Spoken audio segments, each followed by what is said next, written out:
Apa saja efek samping vaksin Moderna? Bolehkah kita minum obat pereda nyeri atau penurun panas sebelum vaksinasi?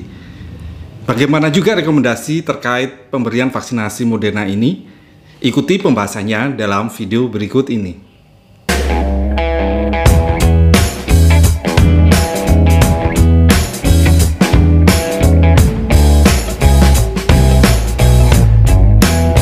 Assalamualaikum warahmatullahi wabarakatuh. Perkenalkan, saya Dr. Fajar, spesialis penyakit dalam.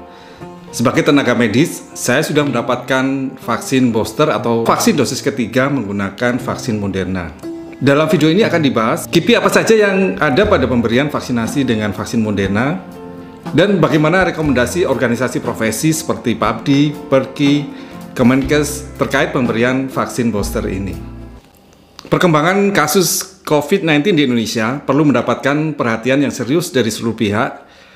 Oleh karena berdasarkan perkembangan terakhir, tercatat peningkatan kasus terkonfirmasi COVID-19 yang cukup tinggi, termasuk pada tenaga kesehatan sebagai garda terdepan dalam penanganan COVID-19. Dengan mempertimbangkan semakin meluasnya penyebaran COVID-19 di hampir seluruh provinsi di Indonesia, diperlukan intervensi vaksinasi dosis ketiga bagi para SDM kesehatan. Pemberian vaksinasi dosis ketiga bagi SDM kesehatan telah mendapatkan rekomendasi dari Komite Penasihat Ahli Imunisasi Nasional atau ITAGI. SDM kesehatan yang dimaksud adalah tenaga kesehatan, asisten tenaga kesehatan, dan tenaga penunjang yang berusia 18 tahun ke atas. Vaksinasi dosis ketiga diberikan kepada SDM kesehatan yang bekerja di fasilitas pelayanan kesehatan, termasuk kantor kesehatan pelabuhan, balai teknik kesehatan lingkungan dan pengendalian penyakit, yang telah mendapatkan 2 dosis vaksinasi COVID-19. Vaksinasi dosis ketiga dapat menggunakan vaksin dengan platform yang sama atau platform yang berbeda, dengan interval pemberian vaksinasi dosis ketiga adalah 3 bulan setelah dosis kedua. Vaksin Moderna merupakan vaksin yang dikembangkan dengan platform mRNA. Vaksin ini diperoleh melalui COVAX Facility yang merupakan jalur kerjasama multilateral dan diproduksi oleh Moderna Incorporated USA. Badan POM menerbitkan Emergency Use Authorization untuk vaksin Moderna pada tanggal 1 Juli 2021. Vaksin ini digunakan untuk orang usia 18 tahun ke atas. Diberikan secara injeksi intramuskular dengan dosis 0,5 ml. Badan POM telah melakukan pengkajian bersama dengan tim ahli Komite Nasional Penilai Vaksin COVID-19 dan Indonesian Technical Advisory Group on Immunization atau ITAGI terkait dengan keamanan dan efikasi dari vaksin ini. Hasilnya menunjukkan bahwa secara umum, keamanan vaksin ini dapat ditoleransi, baik reaksi lokal maupun sistemik, dengan tingkat keparahan grade 1 dan grade 2. Kejadian reaksi yang paling sering timbul dari penggunaan vaksin ini antara lain nyeri pada tempat suntikan, kelelahan, sakit kepala, nyeri otot, nyeri sendi, dan menggigil. Berdasarkan data uji klinik fase 3 pada tanggal 21 November 2020, efikasi vaksin Moderna untuk mencegah COVID-19 yang parah adalah sebesar 94,1% pada kelompok usia 18 hingga di bawah 65 tahun. Dan 86,4% pada kelompok usia 65 tahun ke atas. Hasil ini diperoleh melalui pengamatan mulai hari ke-14 setelah penyuntikan dosis kedua. Bagaimana dengan pemberian vaksin Moderna sebagai booster pada tenaga kesehatan? Penelitian yang ada menunjukkan bahwa antibodi yang terbentuk pasca vaksin booster mRNA naik cukup signifikan dan proteksi terhadap infeksi COVID-19 juga meningkat. Walaupun belum ada hasil studi khusus untuk vaksin inactivated yang dilanjutkan dengan vaksin booster mRNA.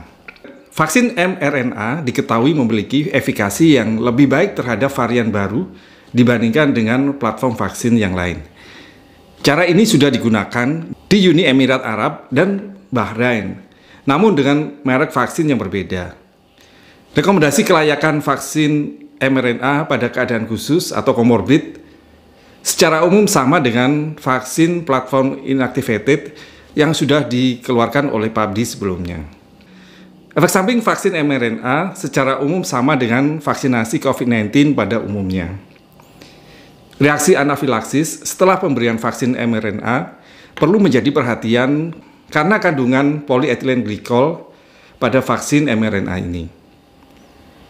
Sama dengan vaksinasi lainnya, pada setiap pemberian vaksin, kit anafilaktis harus tersedia dan dilakukan observasi sesudah vaksin diberikan. Mengenai efek samping pasca vaksinasi kombinasi, studi yang ada menunjukkan efek samping vaksinasi kombinasi lebih banyak terjadi dibandingkan jika menggunakan vaksinasi dengan menggunakan platform yang sama, namun umumnya ringan. Polyethylene glycol adalah polimer yang banyak digunakan dalam industri pangan, kosmetik, dan farmasi. Dalam industri farmasi, polyethylene glycol digunakan untuk melarutkan obat yang tidak larut dalam air. Rekomendasi PERKI terkait vaksin Moderna adalah sebagai berikut. Terdapat sejumlah laporan tentang kejadian miokarditis dan perikarditis yang terjadi setelah vaksinasi dengan vaksin berbasis mRNA. Angka kejadian miokarditis dan perikarditis yang dikaitkan dengan vaksin ini sangat jarang. Angka kejadian miokarditis pada pasien COVID-19 sebesar 2,3%, nilai ini jauh lebih tinggi dibandingkan risiko kejadian miokarditis yang dikaitkan dengan vaksin berbasis mRNA, yaitu sekitar 0,00126%. Hubungan sebab akibat antara kejadian miokarditis dan perikarditis dengan vaksinasi masih dalam taraf investigasi. Mengingat gejala yang timbul umumnya ringan dengan masa perawatan di rumah sakit yang singkat dan luaran klinis jangka pendek yang baik, maka manfaat dari pemberian vaksin ini jauh lebih tinggi dari risiko yang akan didapatkannya. Bagaimana dengan pasien yang menderita penyakit jantung? Pasien dengan penyakit jantung dan pembuluh darah dalam kondisi stabil masih dapat diberikan vaksin berbasis mRNA. Setelah vaksinasi dengan vaksin berbasis mRNA, harus tetap dilakukan pemantauan kemungkinan kejadian ikutan pasca imunisasi atau KIPI sesuai dengan panduan yang ada.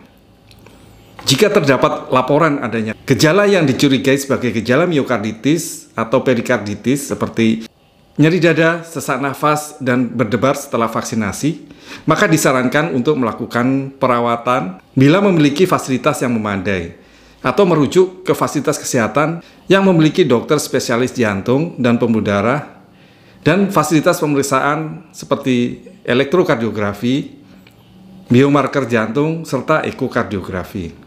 Apa yang dimaksud dengan miokarditis dan perikarditis?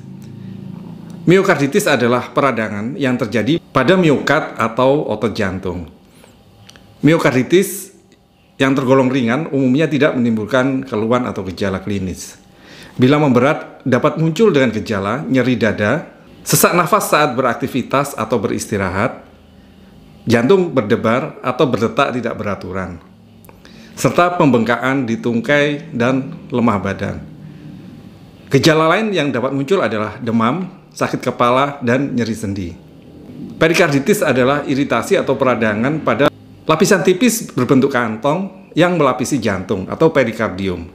Perikardium berfungsi untuk menjaga agar jantung tidak berpindah posisi, serta melindungi jantung dari gesekan atau penyebaran infeksi dari jaringan lain. Gejala perikarditis yang dirasakan antara lain demam, batuk, nyeri dada, seperti tertusuk di bagian tengah atau sisi kiri dada, sesak nafas, terutama saat berbaring, lemas, dan cepat lelah. Jantung terasa berdebar, tungkai dan perut membengkak. Pada pasien yang mengalami perikarditis setelah vaksinasi dengan vaksin berbasis mRNA pada dosis pertama, dosis yang kedua dapat diberikan setelah pasien dalam kondisi stabil dengan diskusi bersama dengan tim klinis dan keluarga. Sehubungan dengan pemberian vaksin berbasis mRNA atau Moderna ini sebagai booster atau dosis ketiga untuk tenaga kesehatan di Indonesia, sampai saat ini belum ada laporan tentang kejadian miokarditis atau perikarditis yang dikaitkan dengan pemberian booster dosis ketiga ini. Bagaimana dengan ibu hamil dan ibu menyusui? Vaksin mRNA boleh diberikan pada ibu hamil secara umum, aman, dan telah disetujui oleh WHO atau World Health Organization. Tidak dibutuhkan pemeriksaan kehamilan sebelum pemberian vaksin booster ini. Vaksin mRNA bukan merupakan vaksin virus hidup, mRNA tidak masuk ke dalam inti sel dan didegradasi segera. Kemungkinan menimbulkan risiko pada bayi yang menyusui sangat kecil. WHO merekomendasikan penggunaan vaksin mRNA pada ibu yang menyusui dan tidak merekomendasikan penghentian menyusui karena penggunaan vaksin ini. Berikut ini adalah pengalaman saya ketika mendapatkan vaksinasi booster menggunakan vaksin Moderna di rumah sakit tempat saya bekerja.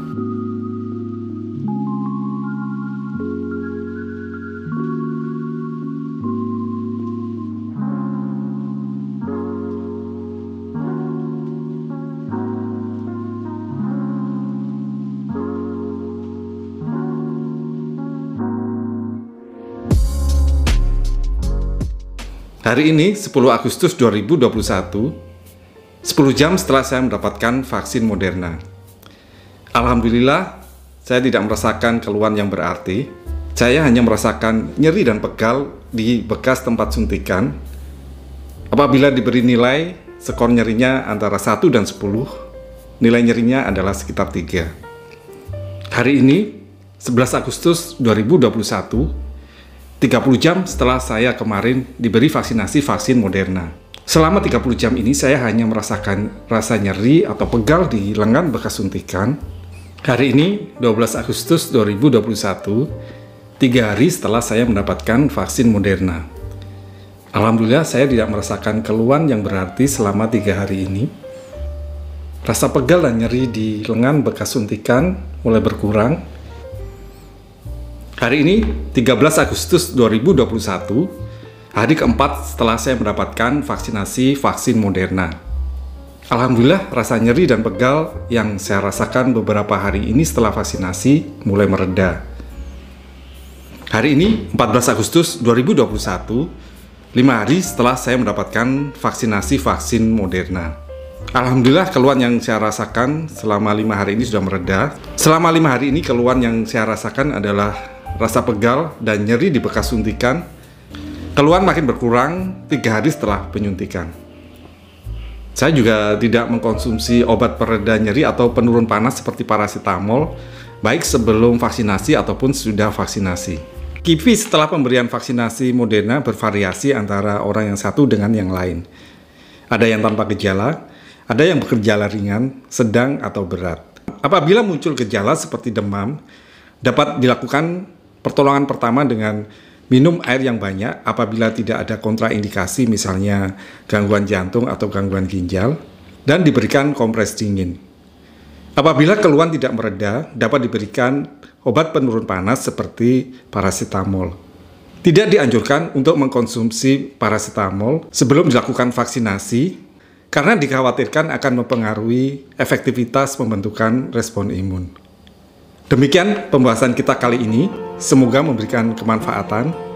Apabila berkenan, silahkan subscribe, like, share, komen, dan jangan lupa nyalakan tanda notifikasi untuk dapat mengikuti update video berikutnya.